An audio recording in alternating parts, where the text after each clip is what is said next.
Hello friends, welcome back to my channel. Friends, आज मैं आप लोगों के साथ बगनविलिया प्लांट्स का नवंबर महीने का कंप्लीट केयर टिप्स शेयर करूंगी। तो फ्रेंड्स, इसलिए वीडियो पूरा अंत तक जरूर देखिएगा, क्योंकि ये नवंबर महीने का जो केयर होता है बगनविलिया प्लांट्स के लिए वो बहुत ही खास होता है, जो कि 100% प्लांट को ब्लूमिंग कराने के लिए होता है, जो कि आप लोग देख रहे हैं बिल्कुल ऐसा करके। तो ये तो मेरा ये प्लांट में देखिए कितने अच्छे तरीके से फूल खिल गया है। तो ऐसा ही करके सारे प्लांट में से हमें फूल लेना है। अगर किसी भी प्लांट में फूल नहीं भी खिले हैं, बार्ड्स तो आना ही चाहिए। अगर आपका प्लांट्स में बार्ड्स भी नहीं आए हैं तो वो प्लांट में भी 100% बार्ड्स आ जाएंगे और बिल्कुल ऐसा ही करके फूल खिलेंगे। तो वही मैं इसी वीडियो में आप लोगों के साथ शेयर करूंगी ये सारे बातें, ताकि आपका प्लांट में भी ऐसा ही करके फूल खिले। तो फ्रेंड्स देखिए, इस महीने का पहला जो केयर होता है फूल खिलाने के लिए, ये देखिए अगर आपका प्लांट में से ऐसा ही करके फूल खिल के सूख गया है, तो फिर बिल्कुल ऐसे करके खिले थे, बहुत दिन हो गया है, तो ये ऐसा करके टहनियाँ आपको काट देना है। सारे फूलों का जो टहनियाँ है यानी लाइट प्रूनिंग आपको करना है पूरा प्लांट को ही, क्योंकि बगनविलिया का जो फूल होता है वो टहनियाँ में ही आते हैं। देखिए ऐसा जब स्पेंट हो जाता है, थोड़ा सा सूख जाते हैं, देखिए कलर भी फेड हो जाते हैं। लेकिन मेरे प्लांट में अभी भी जितना भी फूल है सारे फ्रेश है। तो जब एक महीना जैसा फ्रेश ही रहते हैं ये इस प्लांट का फूल, ये बहुत ही अच्छा होता है। साल भर हमें बहुत सारे फूल देते हैं और साथ में अभी तो अच्छे तरीके से फूल रहेंगे भी, क्योंकि ये जो प्लांट है इसका बहुत सारे केयर लेना पड़ता है।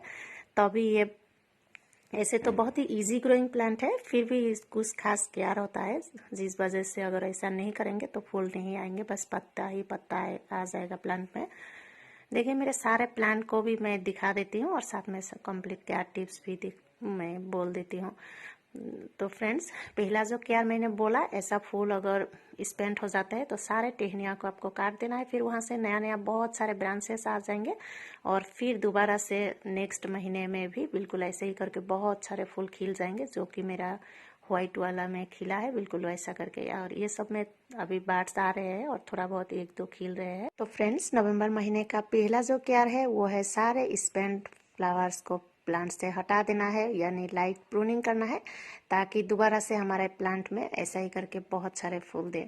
और अगर आपका प्लांट में फूल नहीं खिले हैं, साथ में बार्ड्स भी अभी तक नहीं आए हैं ऐसा करके, तो फिर आपका प्लांट का जितना भी पत्तियां है वो सबको आपको प्लांट से हटा देना है। जिसके लिए आप मेरा प्रीवियस वीडियोस अगस्त, सितंबर, अक्टूबर ये सारे महीने का चेक कीजिएगा, कैसे पत्तियों को प्लांट से हटा देना है। आप पूरा पत्ते को ही प्लांट से हटा सकते हैं या फिर आधा अधूरा करके काट सकते हैं पत्तियों को। तो बहुत सारे ब्रांचेस आ जाएंगे और सारे में अभी बहुत सारे बार्ड्स भी आ जाएंगे सारे ब्रांचेस में से। तो क्योंकि बगनविलिया का जो फूल होता है वो ब्रांचेस का जो टहनिया होता है उसी में ही आता है, तो इसीलिए इसको हर महीने में ही जब भी फ्लावरिंग करके फ्लावर स्पेंट हो जाता है वो सबको प्रूनिंग करना पड़ता है। तो देखिए मेरे सारे प्लांट में से ऐसा करके बार्ड्स आ रहे हैं, कुछ कुछ में फूल खिल लिए है थोड़ा बहुत, जो कि मैंने अक्टूबर महीने में आप लोगों को बोला भी था फूल खिलाने के लिए कैसा केयर लेना चाहिए। ऐसे तो और जल्दी खिल जाता, क्योंकि हमारे यहाँ पे बारिश होते रहते हैं अभी बस 10-15 दिन से, और बारिश नहीं हो रहे हैं, तो इस वजह से अभी सब प्लांट में से फूल खिलना शुरू हो रहा है। तो फ्रेंड्स, फूल खिलने के लिए इसीलिए पहला तो मैंने बोल दिया। सेकंड जो है, जो कि बहुत ही ज़रूरी होता है, वो है प्लांट का पानी। फ्रेंड्स, ये बगनविलिया को पानी बहुत ही आपको कम देना है इस महीने में। जब आप देखेंगे प्लांट्स का पत्तियां एकदम मुरझा गए हैं, प्लांट का जो मिट्टी है वो बहुत ही ड्राई हो गया है, उस समय आपको दोबारा पानी देना है। और जब भी आप प्लांट को पानी देंगे एकदम अच्छे से भरपूर मात्रा में पानी मतलब दे दीजिएगा, अच्छे से दे दीजिएगा, ताकि पूरा मिट्टी भीग जाए अच्छे से, अंदर का जितना भी मिट्टी है। और उसके बाद 2-3 दिन बाद आप दोबारा से पानी दे दीजिएगा। जब प्लांट्स मैंने बोला कि पत्तियां मुरझा जाते हैं उस समय दे दीजिएगा नेक्स्ट पानी। तो ये पानी आपको ख्याल रखना है, अभी तो बारिश भी नहीं है, तो इसलिए आप आपके हिसाब से दे सकते हैं पानी। तो ये आपको करना ही पड़ेगा फूल खिलाने के लिए। और अगर आपका प्लांट में ऐसा करके बार्ड्स आ गए हैं या फिर फूल खिल गए हैं, तो फिर वो प्लांट को आप थोड़ा बहुत मॉइस्ट करके ही रखिएगा, नहीं तो फिर बार्ड्स भी सूख के गिर जाएगा समय में। तब आप रोज एक बार पानी दे सकते हैं, एकदम सुबह में पानी दे दीजिएगा, दिन भर सूख भी जाएगा और थोड़ा बहुत हल्का मॉइस्ट भी रहेगा। लेकिन ज़्यादा पानी तो उस समय भी ये प्लांट को आपको नहीं देना है, बार्ड्स आने से भी ज़्यादा पानी के वजह से भी जो फूल होता है वो जल्दी जल्दी झड़ जाते हैं, तो इसीलिए हल्का मॉइस्ट आपको हर वक्त बारिश आने के बाद बना के रखना पड़ता है। तो फ्रेंड्स चलिए ये वाला प्लांट को अभी हम फर्टिलाइज करते हैं और बाकी सारे केयर टिप्स भी हमें शेयर करना है, क्या क्या केयर आपको लेना पड़ेगा ताकि ब्लूमिंग करे प्लांट। तो वो वाला प्लांट में बहुत ही ज़्यादा अभी फूल अच्छे से ब्लूमिंग हो रहा है व्हाइट वाला में, तो उसमें हम फर्टिलाइज अभी नहीं करेंगे, यही फर्टिलाइजर्स हम बाद में करेंगे। अभी जो फर्टिलाइजर दे रहे हैं तो मैं उसमें कुछ दिन बाद ही वो फर्टिलाइजर अक्टूबर के लास्ट में दे दूंगी मैं।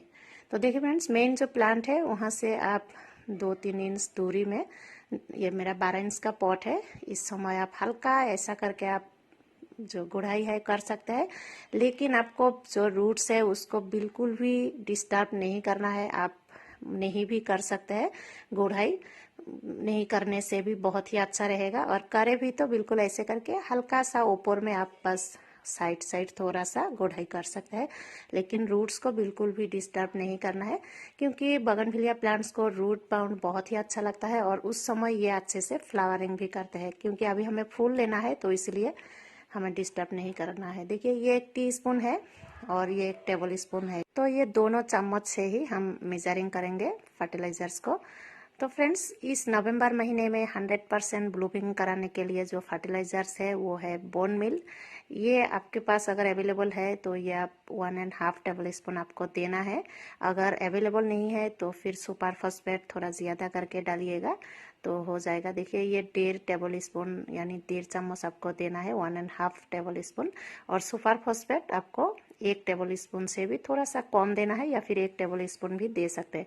अगर बोन मिल आपके पास अवेलेबल नहीं है तो ये सुपर फॉस्फेट आप 2 टेबल स्पून दे दीजिएगा तो हो जाएगा। उसके बाद ये है पोटाश, ये आपको 1 टेबल स्पून देना है। ये है म्यूरेट ऑफ पोटाश। अगर आपके पास सल्फेट ऑफ पोटाश जो SOP होता है वो होने से बहुत ही अच्छा रहेगा, वो होने से वो ही दे दीजिएगा तो बहुत ही अच्छा रहेगा। अगर आपके पास अवेलेबल नहीं है तो ये MOP भी आप दे सकते हैं। और देखिए ये है माइक्रोन्यूट्रिएंट्स, अगर आपके पास अवेलेबल है तो ज़रूर डालिएगा। और माइक्रोन्यूट्रिएंट्स वाला अवेलेबल नहीं होने से ये सीवीड भी अगर आपके पास अवेलेबल है तो वही आप दे सकते हैं। उसके अलावा यह है लिक्विड माइक्रोन्यूट्रिएंट्स, जो कि पानी में डाइल्यूट करके आपको देना पड़ेगा, तो ये अवेलेबल होने से यही आपको देना है। तो अब आपको ये प्लांट का जो पत्तियां है वो सब में आपको स्प्रे करना पड़ेगा। कैसे करना है वो मैं वीडियो के लास्ट में अच्छे से मैं बोल दूंगी, पहले हम फर्टिलाइज करते हैं। तो ये सारे ऑप्शनल होता है लेकिन बहुत ही ज़रूरी भी होता है।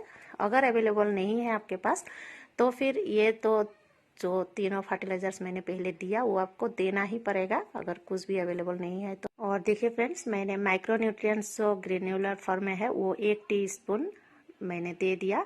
और उसके साथ देखिए ये मैग्नीशियम सल्फेट यानी जो एप्सम सॉल्ट है ये वाला है, तो ये आपको आधा टीस्पून प्लांट के मिट्टी में देना है। ये फर्टिलाइजर्स के साथ आप मिला के भी दे सकते हैं, या फिर आधा टीस्पून 1 लीटर पानी में अच्छे से घोल के इसका सारे पत्तियों में स्प्रे भी कर सकते हैं, और साथ में उस समय मिट्टी में भी थोड़ा सा डालिएगा तो बहुत ही अच्छा रहेगा। लेकिन आधा टीस्पून 1 लीटर पानी में आपको खोल के देना है, और महीने में 2 बार करना पड़ेगा। और ऐसे करके मिट्टी में देने से आप फिर 15 डेज के बाद एक बार प्लांट्स में स्प्रे कर सकते हैं, बहुत ही अच्छा रहेगा। और नहीं करने से भी चलेगा, क्योंकि फोलिएज में स्प्रे करना बहुत समय ही मतलब ज़्यादातर समय अच्छा ही रहता है, क्योंकि कभी कभी मिट्टी नहीं ले पाते हैं, तब फोलिएज में स्प्रे करने से वो अच्छे से प्लांट को मिल जाते हैं। pH लेवल चेंज होके अगर मिट्टी में रहेंगे जैसा बगनविलिया को चाहिए, pH लेवल ऐसा नहीं होने से तब फिर प्लांट वो फर्टिलाइजर्स जो है न्यूट्रिशन वो नहीं ले पाते हैं, तो इसलिए कभी कभी हम देने से भी वो काम नहीं होता है। इसलिए फोलिएज में तब स्प्रे करने से अच्छा रहता है। तो ये हो गया है फर्टिलाइजर जो है कि 100% ब्लूमिंग कराने के लिए ऐसे करके इस महीने में फर्टिलाइजर्स डालिएगा। देखिए रूट्स को आपको बिल्कुल भी डिस्टर्ब नहीं करना है। तो इसके बाद अभी हमें प्लांट्स में पानी देना है, और अच्छे से पानी देना है। ये देखिए, तो बिल्कुल ऐसे करके आपको पानी देना है। और साथ में जो जो प्लांट्स में अभी स्प्रे करना है, अगर आपका प्लांट में फूल नहीं आए हैं और साथ में फूलों का बाड्स आए भी है तो बहुत ही छोटा छोटा है, अभी भी 100% एकदम पूरा नहीं खिला है, तो उस समय जैसे कि मेरा व्हाइट वाला में खिला है, ऐसे करके खिलने से आपको नहीं देना है। अगर बाड्स भी है तो फिर जो पोटाश है, देखिए ये MOP है, अगर SOP है ये भी आपको महीने में 3 बार देना है। आपको आधा से 1 टीस्पून भी आप ले सकते हैं। 1 लीटर पानी में अच्छे से घोल के आपको प्लांट का जो पत्तियां है सब में स्प्रे करना है, और साथ में आप मिट्टी में भी दे सकते हैं। तो ऐसा आधा टीस्पून 1 लीटर पानी में घोल के आपको 3 बार स्प्रे करना है ये पूरा प्लांट में, और साथ में आप मिट्टी में भी दे सकते हैं। तो ये हो गया है। उसके बाद अगर माइक्रोन्यूट्रिएंट्स ग्रेनुलर फॉर्म में जो है मैंने दिया, अगर आपने नहीं दिया है तो ये जो लिक्विड वाला है ऐसा, तो ऐसा पैकेट में देखिए अच्छे से लिखा होता है, जैसे कि ये 2.5 ml आपको देना पड़ेगा 1 लीटर पानी में, यानी 25 ड्रॉप्स जैसा आप दे सकते हैं। 1 लीटर पानी में अच्छे से घोल के प्लांट्स में आपको स्प्रे करना है महीने में, वो भी 2 बार स्प्रे करना है माइक्रोन्यूट्रिएंट्स। और साथ में ये एप्सम सॉल्ट, ये भी आपको महीने में 2 बार स्प्रे करना है। तो बहुत ही अच्छा रहेगा, और ये एकदम 100% ही फूल खिल जाएंगे, जो कि मैं बार बार इस वीडियो में बोला है कि 100% खिल जाएंगे फूल। और इसके अलावा आपको और जो केयर लेना है, ये प्लांट को आपको फुल सनलाइट में रखना है, एकदम जहाँ पे दिन भर का धूप मिलता है, कम से कम 6 से लेकर 8 घंटे तक का जो धूप है वो अच्छे से मिलता है, उस ऐसा जगह पे आपको रखना है, तो ये ब्लूमिंग करेगा। और एक बात फ्रेंड्स, ये जो मिट्टी है प्लांट का, इसको अगर आपके प्लांट में फूल नहीं खिला है, एक भी बर्ड्स भी नहीं है, तो फिर आप जो मिट्टी है वो थोड़ा बहुत साइड से चेंज भी कर सकते हैं। चेंज करके ये वाला जो फर्टिलाइजर्स हमने दिया इस महीने में, ये फर्टिलाइजर्स भी साथ में देना है। और मिट्टी को कैसे चेंज करना है साइड से, वो उसके लिए आप मेरा अगस्त महीने का जो वीडियो है वो चेक कीजिएगा एक बार, कैसे करना है, तब आप अच्छे से कर पाएंगे। और साथ में पत्तियों को भी प्लांट से हटा दीजिएगा उस समय, तो आपका प्लांट में 100% ब्लूमिंग हो जाए। लेकिन उस समय थोड़ा सा लेट होगा फूल खिलने में, दिसंबर महीने तक आपको वेट करना पड़ेगा अगर आप मिट्टी को भी चेंज कर रहे हैं। और मिट्टी तब आपको चेंज करना है अगर आपने अभी तक मिट्टी चेंज नहीं किया है, यानी अगस्त महीने में भी नहीं किया, सितंबर अक्टूबर महीने में भी नहीं किया है, तब आप कर सकते हैं, तो बहुत ही अच्छा रहेगा, बाद में बहुत ही अच्छा हेल्दी रहेगा प्लांट भी। और अगर आप किया है तो फिर आपको बिल्कुल भी मिट्टी चेंज करने का ज़रूरत नहीं है, बस ये फर्टिलाइजर्स वगैरह आपको अच्छे से देना है, जैसे करके मैंने किया है अपना प्लांट्स में दे के दिखाया। गुड़ाई भी करने का ज़रूरत नहीं है, बिल्कुल ऐसे करके ही केयर कीजिएगा, तो 100% ये नवंबर महीने में फूल खिल जाएंगे। और यही था मेरा नवंबर महीने का कंप्लीट केयर टिप। तो फ्रेंड्स आज के लिए इतना ही, मिलते हैं हम अगले वीडियो में, तब तक के लिए आप लोग अच्छे से रहिए और खुश रहिएगा। Thank you so much for watching.